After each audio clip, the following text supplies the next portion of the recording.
Oh my gosh, you will love this. Making kale chips. Kale chips. You know, it was one that it was mentioned so much, like what, 5 years ago was very popular. And then, not that you see that so much in groceries anymore, but these kale chips, they're different. And let me tell you, it was the same. Remember at the cafe? People would come in and they go, oh, no, I tried that and I don't like that. And then whoever they were with, the friends that brought them to our cafe would go, but you haven't tried these. Right. And people love them. They are very good. I still have the ingredients memorized from people asking, what's in them? These things. Exactly. And here, you must be wondering, what's in here? Why is that? So when you buy your kale, first of all, it might be already 𝗀𝗲𝗁𝗍, like, fresh, like this one is. Yeah, you can hear the squish, squish, squish. So, but if it isn't, dunk them into ice water, like cold water, keep them all wet, and then wrap them up into a wet rag and keep it in your fridge. And that will keep them for the longest time fresh and bouncy like this. Like I said, when I bought my kale back at the cafe, I would say to my supplier, it needs to be bouncy. Send us your 𝗀𝗲𝘁𝗶𝗄 kale. 𝗀𝗀𝘁𝗄 kale, exactly. So now what we'll do as well is we'll teach you how to stem the kale. Because that's one thing people would say, it takes so long to make kale chips. Not the way that we do it. So we will do a recipe and we will use 100 grams of kale. So may as well just stem 100 grams, not more than that. Once they are taken off the stem, the leaves won't stay as fresh. It's just a normal thing, right? Okay, the way it goes is you take the kale, you look at the back side of the leaf. You will take your finger, your thumb and your index finger along the stem. And also you take small parts at the time. So you see the stem is here, it's not broken. So you take it along the stem. Once you get at the bottom like this, now you can go faster. Do you keep the stems for anything? And the stem, you could like chop them smaller and put them into a salad. Like they have more of the little bit of the bitter. The bitter stuff, yeah. And you do need to chew them quite a bit, so. Exactly, so you would chop them very finely. And bitter is good for you. We need to eat more bitter. You could put them into a smoothie, but be careful because that will change the taste of your smoothie. Okay, where are we, Christelle? 60. 60, right? 80. One more, 80. Maybe this one. Maybe this one. Let's see. Oh, there you go. 98, 100. 100. Excellent. And so now we have our kale that is ready to be massaged with the sauce. But there is a way to massage it, and we'll explain why to you in a moment. Next step that we'll do is the sauce. And I'll give you love because it's a small recipe. I'll give you a small blender. Small little blender jar. Okay, the secret is in the sauce. Of course. The secret? The secret. The secret. The secret. The secret. Le secret dans la sauce. The secret is in the sauce. Okay, so we start with the tahini. And the tahini, we need to have 135 grams. For 100 grams of kale? So the recipe that we're making, we cannot go too low on the recipe. We need to cover the knives. So, we're not going to need all of that. But also, you know what? That sauce is excellent for dressing. Yeah, you can thin it out with a bit of olive oil or... Thin it out with apple cider vinegar or lemon juice. Because you have the tahini in it. So I wouldn't add more oil. Okay. Yeah, but yeah, you thin it and then, it's amazing for a dressing. Okay, the tahini has to be raw tahini. Do not take the roasted. There we go. When you do it the very first time, follow exactly the recipe as I have it, because that's the one that people love. After that, You can try different things. If you want to try roasted tahini, go ahead and do that. I don't like it personally.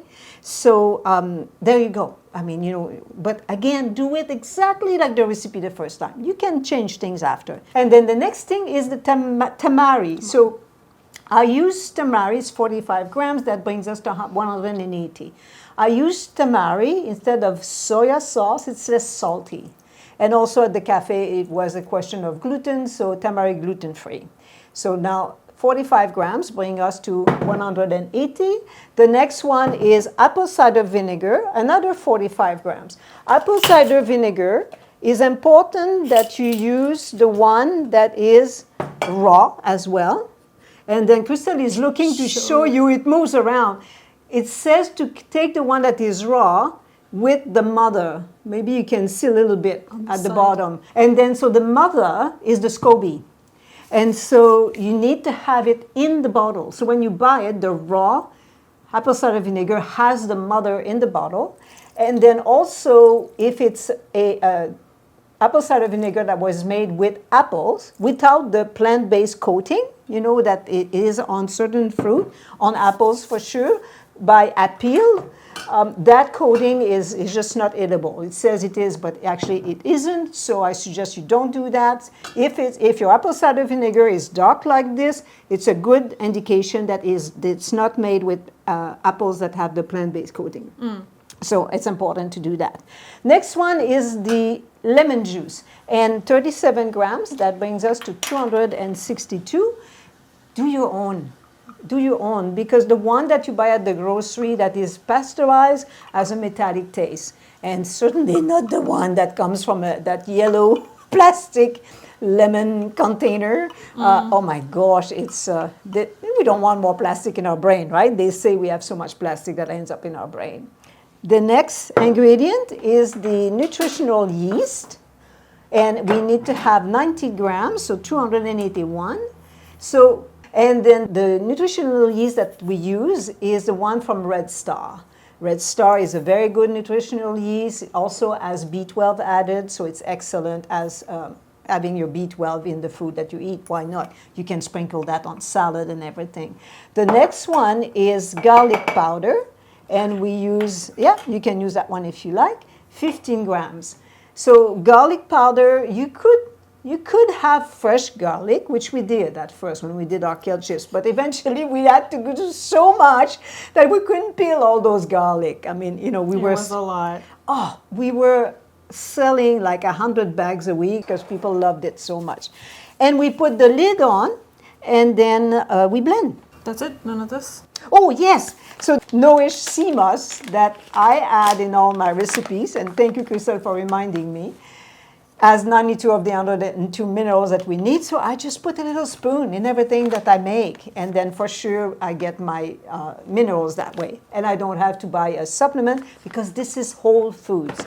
Okay, now we blend.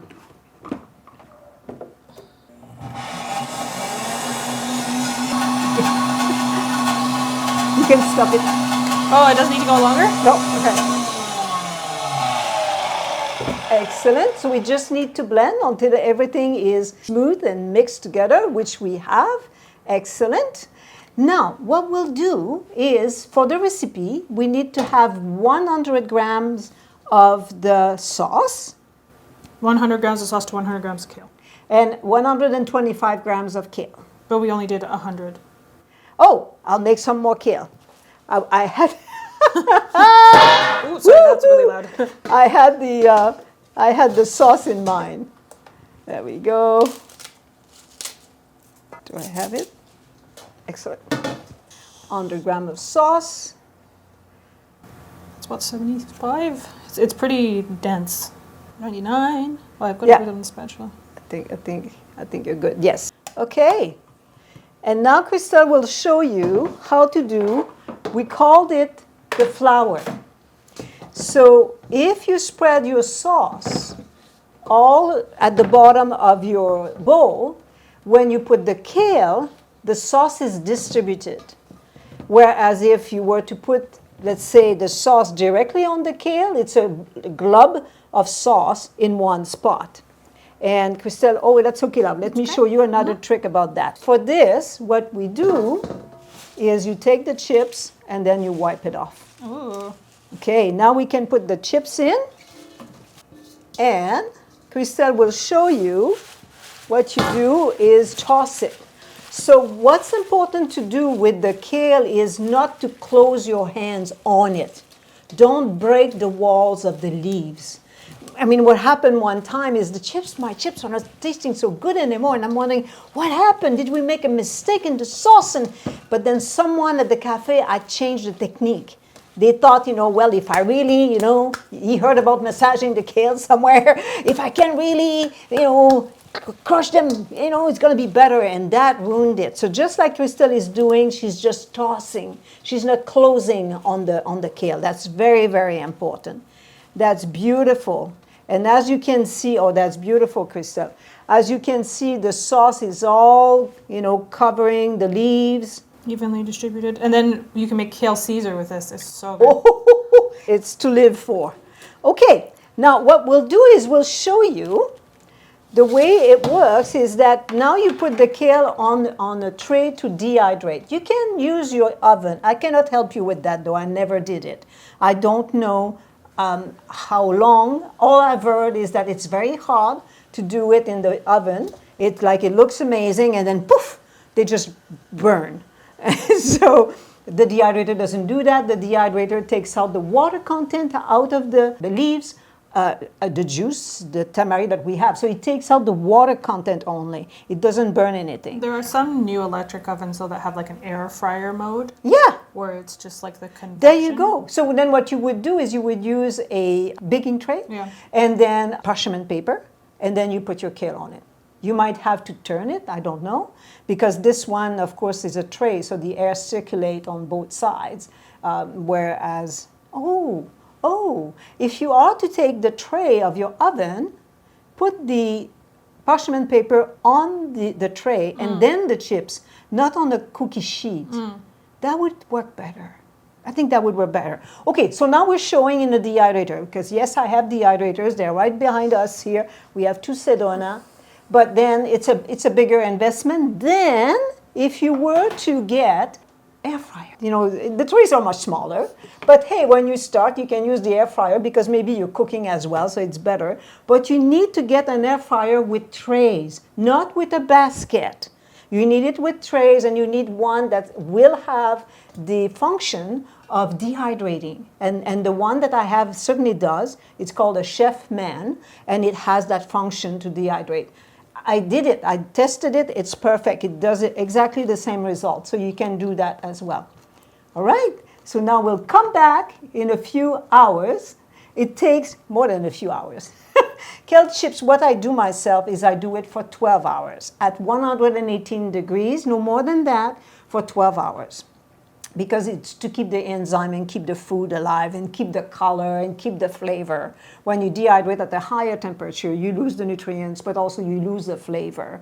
So it takes 12 hours. What I noticed, though, is that as I am doing it, so tempting. I will have a few, and in the meantime, at about 8 hours, you can eat them. But then if you eat them right away, if you make it to keep in a container, go all the way to 12 to be really, really totally dehydrated. Okay? So we'll see you back in a few minutes, in a few hours. Well, in a few minutes for you, but a few hours for the chip.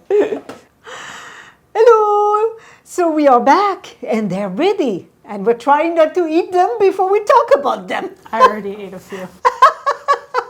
This is hard to resist. Look at this. It's so simple to make them. Yes, it's hard to not eat them all at once. But once you have the trick like we showed you, because that's what people have a hard time to stem the kale, once you have that and you have the sauce, it makes in no time.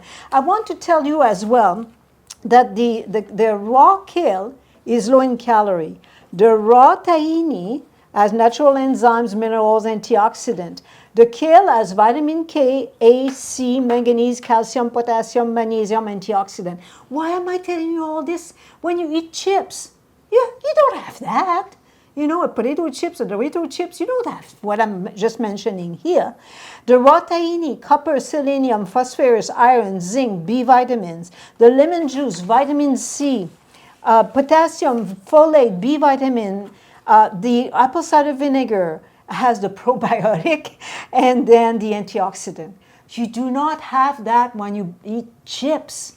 So that's why it's so important. And delicious like this, you know, you bring this, oh my gosh, when you are invited to friends, oh, bring some. You'll be the talk of the party. They go, oh, where did you find these? Well, they're impossible to find. Let me tell you this, they're nowhere to be found. We only have the recipe, which now you do as well. So there you are, beautiful, easy to make. And as you can see, look in the chef-man, the air fryer. It works just as well. So you have a equipment that you can do all sorts of things in it, plus dehydrate. At only, like I said, the price is very reasonable, $100 some, whereas this, I know the dehydrator is more expensive. Eventually, you might want to get a dehydrator because you can do larger quantities with it. You know, what is it? Like the tray is about 4 times bigger, right? And for anything else. And I teach many recipes where I dehydrate. So, but this is way to start. Can I eat one? You can certainly eat one. I'll eat some too. The crunchy. Mm-hmm. They're so crunchy. Mmm. And like, yeah, they're so good. Oh, and that also brings me to another subject is, in the past, some try to make them with ketchup or different flavor. What there is to think, well, again, follow the recipe, don't change anything. If you want to try that to do other flavor, what there is to think is that any chips that are made with a flavor, the potato itself is very bland. But the kale is not. The kale is actually on the bitter side.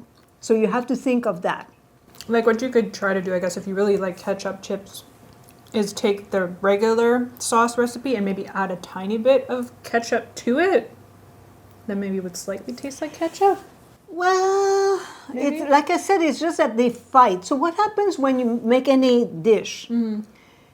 If one flavor is strong and the other one is strong, they will fight. And that's what I found when I was tasting those chips. It was not tasting here or there. It was just like blurry, murky, not tasty. So the garlic, you know, comes through. And then what else do we have? The apple cider vinegar comes through. So if you are to think of a ketchup recipe, you would have to really make a ketchup yourself. Right. And I would add quite a bit of spices to make it as, think of, you know, it that it will cut through just like apple cider vinegar does. You would have to do the same. And then also to your ratio of like liquid to to dry would be off. So there is that as well, because you saw the consistency of the sauce.